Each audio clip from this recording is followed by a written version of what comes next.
Eastern Maine Medical Center has 31 patients that they are treating for COVID-19. A.R. Gould Hospital has 3. Blue Hill Hospital has 2. Inland Hospital has 5. Maine Coast Hospital has 2. And Mayo Hospital has 4. And Mercy Hospital has 15. And lastly, Sebasticook Valley Hospital has 3 patients they are treating for COVID-19. In addition to that, we have 20 patients who are being cared for by our home care and hospice agency in their homes, for a total of 65 inpatients being treated across our system.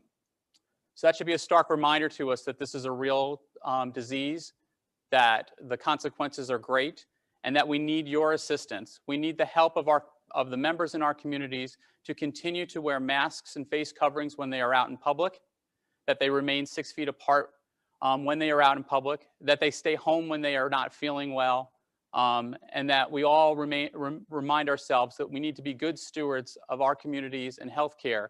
We need you to help us in this, because we need our healthcare workers who also are out in our communities to stay well so they can be here on the job, ready and willing and able to help take care of you. Now I'll transition to some good news. At Northern Light Health, we've been preparing for months for the rollout of a vaccine that can help us to stem the tide of the COVID-19 pandemic and help protect us and keep us all safe. We are delighted to say that Northern Light Mercy Hospital and Northern Light Eastern Maine Medical Center each received a shipment of the Pfizer vaccine product this morning. For those of you in the media, we will be able to provide you with still photos or video of that arrival, and we'll gladly share that with you. Due to the fact that we have increased community transmission, we will not be allowing media in at this time. As we have prepared for this vaccine distribution, we have set up a system so that we can make sure that we vaccinate the healthcare workers who are at most risk right now because they are taking care of individuals who have COVID-19. And so we want to protect them, again, to keep them on the front lines, taking care of our patients and each other. This has been a dramatic improvement in what the information that we've been giving for the last couple of weeks. After reviewing the documentation after the emergency use authorization by the FDA, the Federal Drug Administration, on Friday, we feel confident that this vaccine is both safe and effective in treating, in helping to prevent the spread of COVID-19. We are delighted by this news. We are also well aware that the Moderna product will be going up to the FDA for emergency use authorization this week, and we expect that to be approved as well. That will give us 2 vaccines, both in very limited supply initially. So when we talk about distribution, we are talking about to healthcare workers and to those people living in long-term care or skilled facilities and their workers first.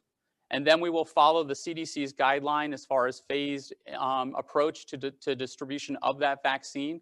We are working very closely with our partners across the state and the Maine CDC in making sure that we are doing this in an equitable and safe fashion.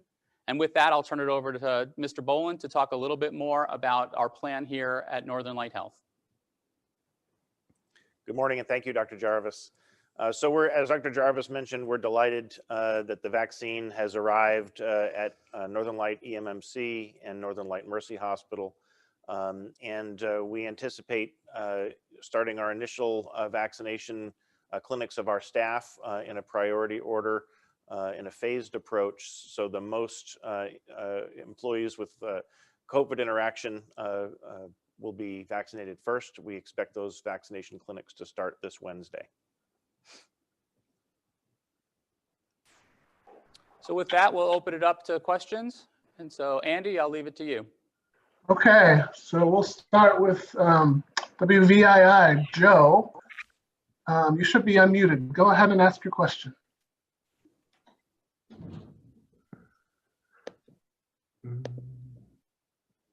Joe?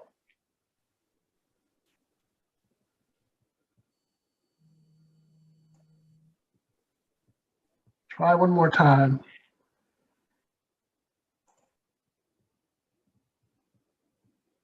All right, well, we'll come back to Joe. So next is WERU, Amy Brown. Thank you. Can you say whether it's recommended that people receive the vaccine if they excuse me, have recovered, if they've had the virus and recovered, will they still be somewhere in the pipeline for receiving the vaccine? And also, is it known what would happen if someone were positive and asymptomatic, perhaps didn't know they were positive and received the vaccine? So the question was, is individuals who had a known positive case of COVID-19 and recovered, should they receive the vaccine? At this time, there is no specific guidance around that possibility. We do expect that it would be safe for someone who was previously infected with COVID-19, whether symptomatic or not, to receive the vaccine. We feel that that is a safe approach, but more guidance will be given to us. At the present time, we are not recommending the general population who have had a positive COVID-19 disease to be vaccinated at this point. But again, for the general population, we are not vaccinating them simply due to limited supply of the vaccine and are focusing in on healthcare workers. If we know that we had a healthcare worker who has been positive, we will have an individual discussion with that person. And will, in terms of the other question, somebody being asymptomatic and getting it, will all of the employees be tested before they start receiving it? I'm thinking about that more for the general public as it moves into expansion, but is it known what would happen if someone received it who was positive?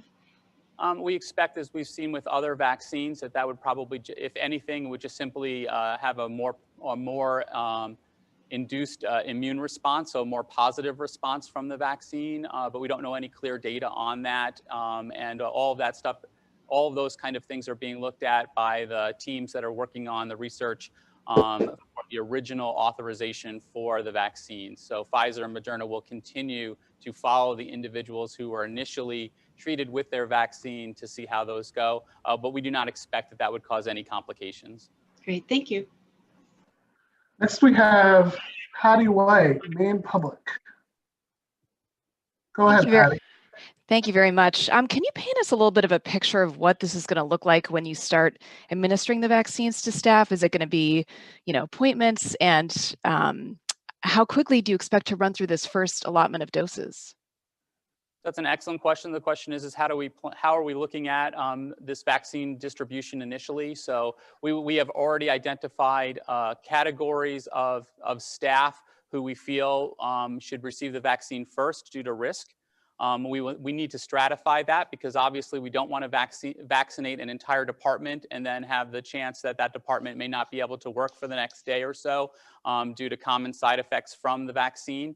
And so we need to do a staggered approach there. We expect that we will be able to administer the vaccine fairly quickly with the limited amount that we have. We are very good at vaccinating people. If you think about it, every single year we administer the influenza vaccine across all of our healthcare workers as well as all of our patients, and we do that without any difficulty. At the same time, we continue to vaccinate children against childhood diseases as well as adults for their preventative care. So we do vaccinations very well. We will make this a much more coordinated effort than we do with influenza, so that our staff will be scheduled for their appointment. That is key for us, one, so we can monitor who we're giving the vaccine to, and two, to make sure that we can get them their second dose at the appropriate interval that needs to be done. And so all of this will be done in a very coordinated fashion. Paul, do you have any other further comments? No, I think you covered it, Dr. Jarvis. Okay. Great, thanks. And can you tell us also a little bit about some of the challenges of preparing for this, just because so many of the details haven't been known until the last minute? Just give us maybe some examples of what's been challenging about getting ready for this. Information technology infrastructure is always a challenge, and when you're trying to create something brand new, becomes challenging, but we have a fantastic team at Northern Light Health. I continue to tell people that what we did in 4 weeks typically would take a year, and that's because everybody has been dedicated for this moment, for today. We have been striving to make sure that we have done things accurately and safely for today. It is challenging in that we did not get the full release of information from the FDA until late Friday.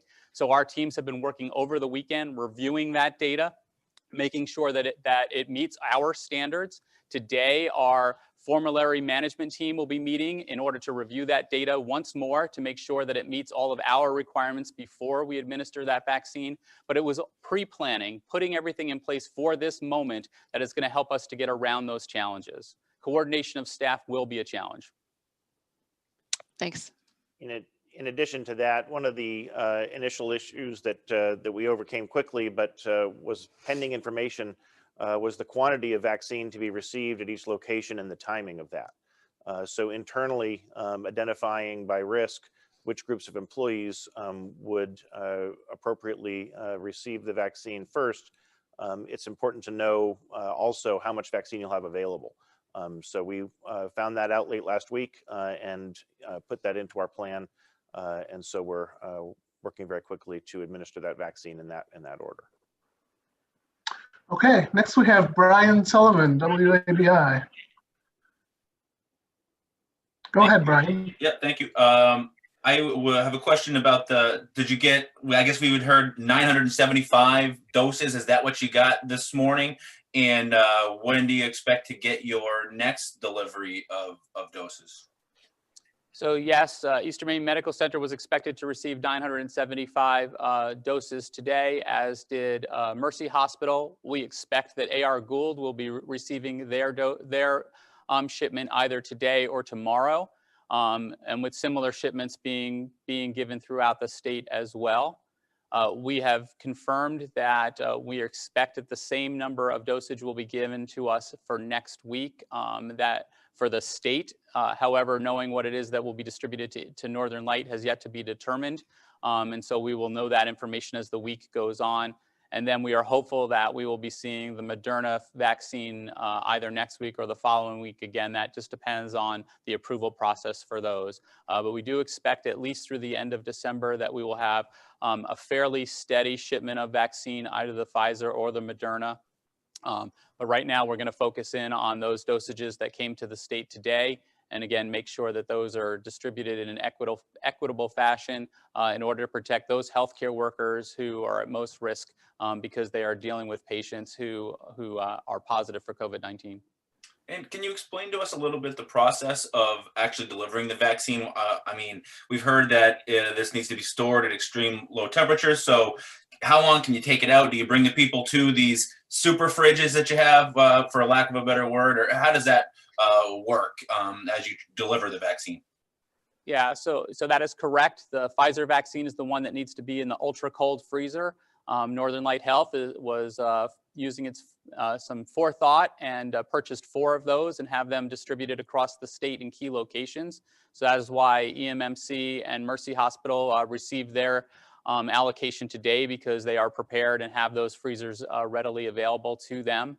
It is a process. Once we get that distribution on the day that we are going to administer vaccines, the vaccine does need to be thawed. It then needs to be reconstituted, and then it has a very short period of time where it can be where it can actually be utilized. Because of that, the state of Maine has decided that hospitals that have access to those ultra cold freezers will be getting the Pfizer vaccine. For Northern Light, we will be bringing individuals closer to those locations for distribution and administration of the vaccine. So individuals will be coming to the medical center here in Bangor for their vaccine administration. For the Moderna product, that is a more stable product and therefore can be distributed to hospitals who do not have that ultra cold freezer, and will allow us a little bit more leeway into where we can hold those clinics. But right now for Northern Light, we are expecting that all of our clinics will be housed either within each hospital or close by each hospital in order to make sure that we can keep a good eye on that vaccine. Obviously, it is very precious as it is in limited supply, and we want to make sure that we are vaccinating the greatest number of people in the shortest amount of time. Okay, next up we have WMTW, Mary Kate. Hello, good morning. I just have 2 questions. If I may ask the first, what was the feeling like to receive those shipments today? As text messages went out that the vaccine had arrived both at Mercy Hospital and Eastern Maine Medical Center, I will tell you that lots of smiles on people's faces. That those smiles were short-lived, because we do have to deal with the reality of the number of patients that we are caring for currently with COVID-19, and the fact that we need to protect each other. Despite the vaccine, we will still be wearing face coverings at the medical centers and the hospitals. We will still be wearing masks and eye protection for a period of time. We are still in this for the long haul. Yes, we are jubilant, but at the same time, we have to recognize the realities. And if I may ask my second question, have the employees who have already been identified as being possibly the first in line for this, have they been notified? And if so, can you share when, say, the first shots will be going into arms this week? Or if So it's this week? we're currently working on that process. We did not want to get ahead of ourselves just in case there was a problem either with the authorization or with the supply chain distribution. This is the challenge that we were talking about before. With flu vaccine clinics, we usually set those up months in advance. With this one, we are literally doing it hour by hour. We expect that we will be starting our first vaccine clinics Wednesday morning at several of our locations. Okay, next up we have Leslie Landrigan, Penobscot Bay Press. Go ahead, Leslie.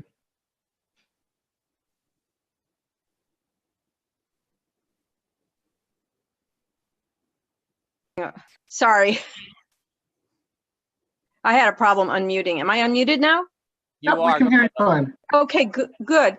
Dr. Jarvis, thank you. I'm curious about how you would handle a situation like the Island Nursing Home where all but 3 of the residents have had COVID virus, and it's pretty far away from either of the big hospitals, and it's really lightly staffed. So would the Island Nursing Home be likely to be getting any vaccines?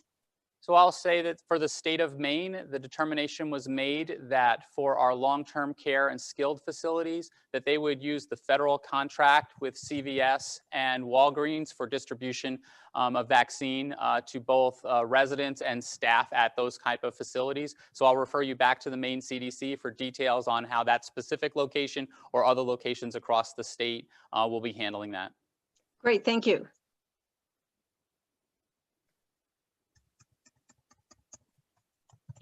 Leslie, did you have a follow-up? Oh, no, I'm sorry. That was, well, I guess I did. I was wondering how a rural area like the Blue Hill Peninsula and the islands would fare in terms of vaccine distribution. So again, the initial phase for rollout will be through hospitals. And so initially the Pfizer vaccine, as we talked about today, is going to those locations that have an ultra cold freezer.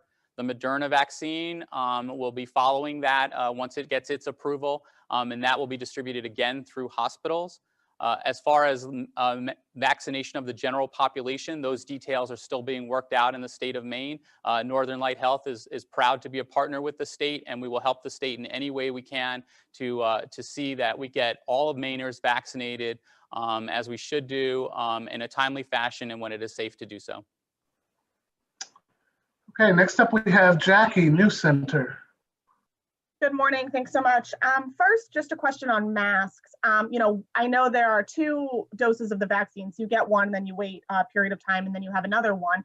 Are you still supposed to be wearing a mask? And should you be wearing a mask until the pandemic is, over? How is that going to work? Yeah, so the question was, should we continue to mask? Do we have to mask after we get our first or second dose of these 2 vaccines? The answer is yes. The way vaccines work is they do give some protection to us, but they are not the overall protection that we have. And we talk about this all the time. When we talk about influenza season, we tell people that the #1 thing to do is get your vaccine, but you still need to practice good hand hygiene. And now with COVID-19, the same rules apply, except with more precautions that we have to take.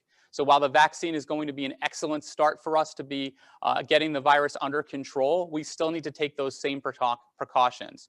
Think about it again as my analogy that I like to say all the time about cars. So the vaccine is like the brakes on our car. So we want our brakes to be there, but we also need to wear our seatbelt for when our brakes break down. And we also need to have those airbags in place. And so the masking and the social distancing, staying home when we're unwell, not doing mass gatherings, those things are all still going to need to be in place because vaccines are never 100% effective. There is always the possibility that someone can still get the virus even though they have been vaccinated. And certainly we know there are those people in our population who either choose not to be vaccinated or for medical reasons cannot be vaccinated. And so we need to protect them regardless. And so yes, we will still be wearing masks. We will still be doing our social distancing, and we will still be asking you not to congregate in large settings until we know that the virus is completely under control. And that may take 6 months or more. While today is a great day, it is not the end of the pandemic, but it is a light at the end of the tunnel. And just one more question. So if a household member is a frontline healthcare worker and is getting a vaccine, in the next coming weeks, what does that mean for you? Are they going to be like injected with COVID-19? Should they social distance from their household members? How would that work? So that's an excellent question about how this vaccine works. So both the Pfizer vaccine and the Moderna vaccine are not live viruses. They are actually manufactured messenger RNA that actually stimulates your body to produce one protein of the virus, and then your body will have its immune response to that one protein. There is no way that that the vaccine can cause the virus to occur because it does not contain the components of the virus to do that. And so there is no risk to anybody else from an individual who has been vaccinated, nor is there risk beyond the normal side effects that a vaccine occurs from the vaccine itself. Again, we think this vaccine is extremely safe, and the Moderna one as well. And so that is why we are promoting the vaccine, and that is why we will most likely be offering it to our staff this week. Okay, next we have Bangor Daily News. Charlie, the floor is yours.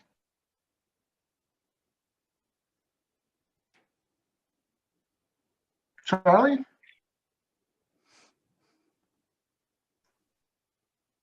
Looks like you're unmuted. Are you there, Charlie?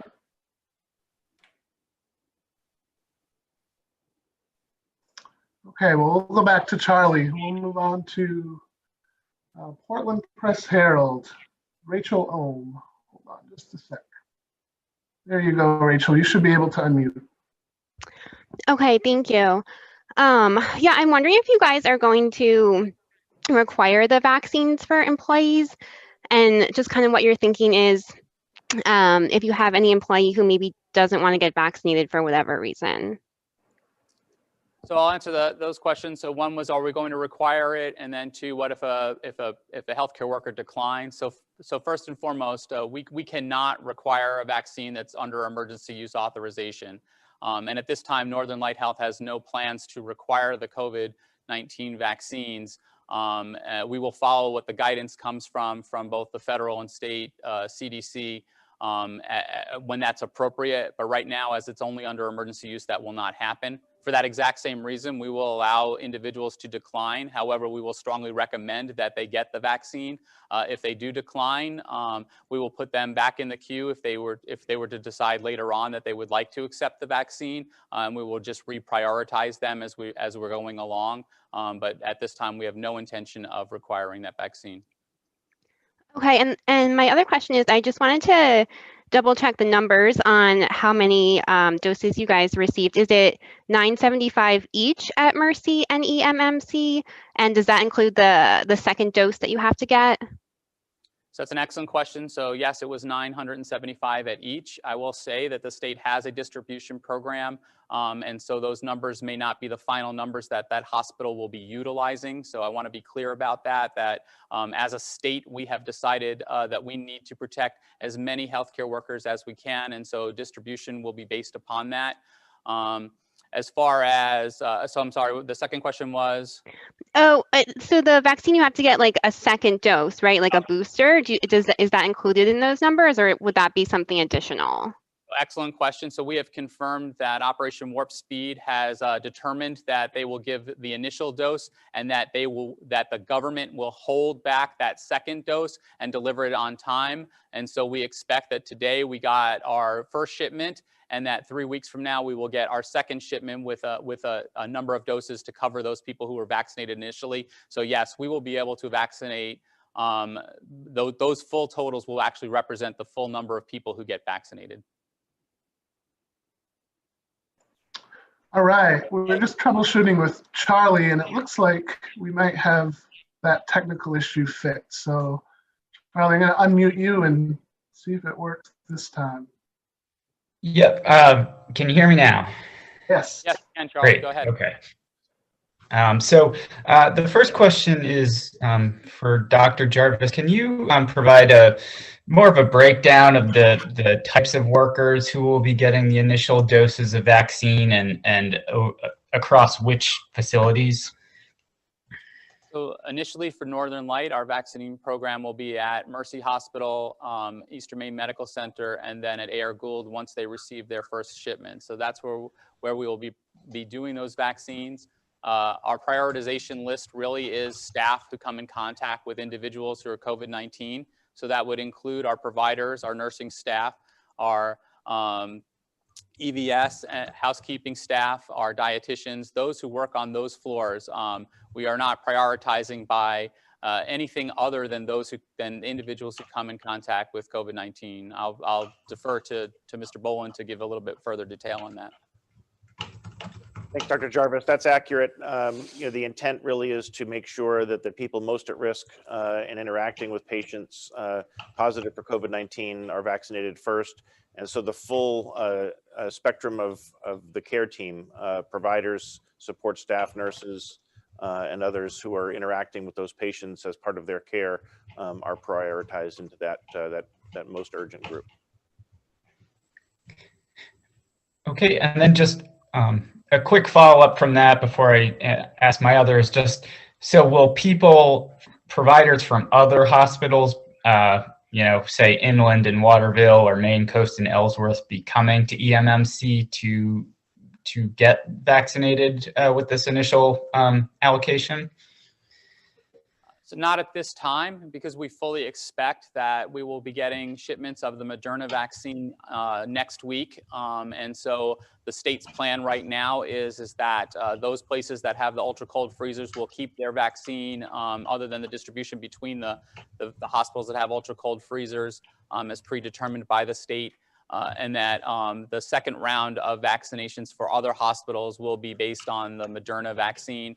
And so that's how we will be doing that. We will not be having people come from all over the state to get to one location or another. We want people to get their vaccine close to home, and we will try to accomplish that as best as possible. And similarly, we will try to do the same thing once we get to vaccinating the general population. We want to bring the vaccine to you, and that is what we will strive to do. Okay, and then just can you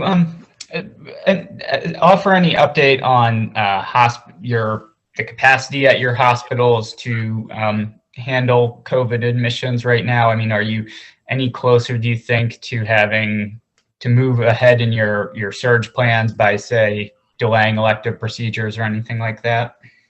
So I'll just say that we flex up and down of our surge plans on a regular basis. And so a hospital may be at surge plan 1 today and have to go up to surge plan 2 or 3 tomorrow. Eastern Maine Medical Center probably has had to flex the most because its numbers rise and fall due to its regional capacity and its purpose as a regional medical center.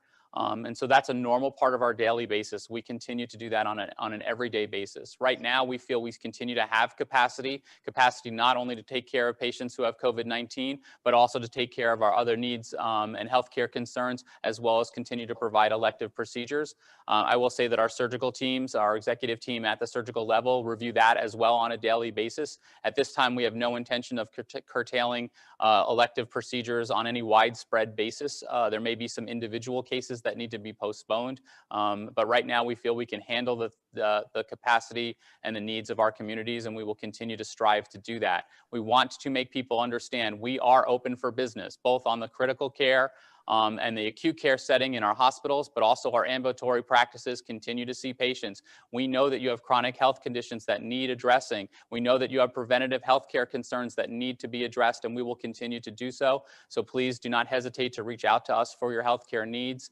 We are open, ready for business. We are using telehealth far more than we ever have before. And so that is an opportunity for people to stay home, but still receive the great care that they need. So thank you for that question. Okay, next up we have Marissa, WGME. Hi, Dr. Jarvis. I know you mentioned individuals who are interacting with COVID patients will be first in line.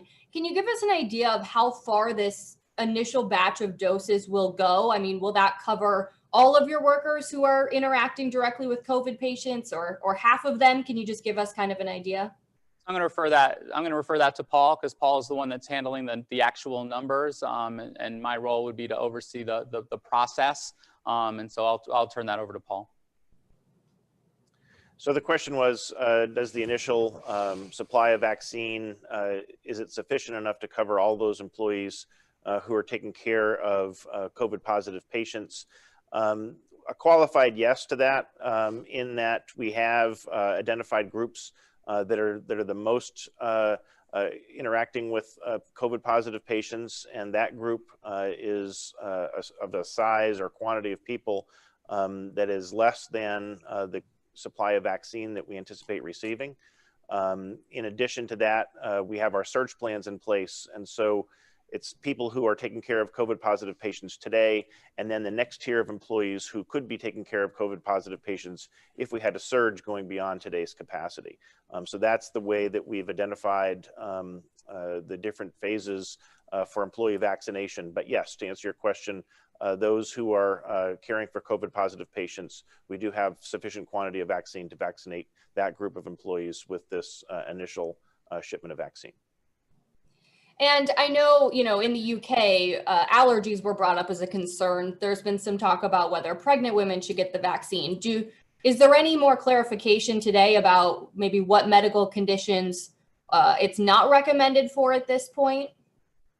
So reading through the emergency use authorization guidance, as well as the guidance from the Advisory Committee on Immunization Practices, which is an independent body from the FDA, the issue around pregnancy is unknown at this time. It has not been studied well enough in children under the age of 16 or women who are pregnant. And so at this time, we would preclude women who are pregnant from getting vaccine until we know further details.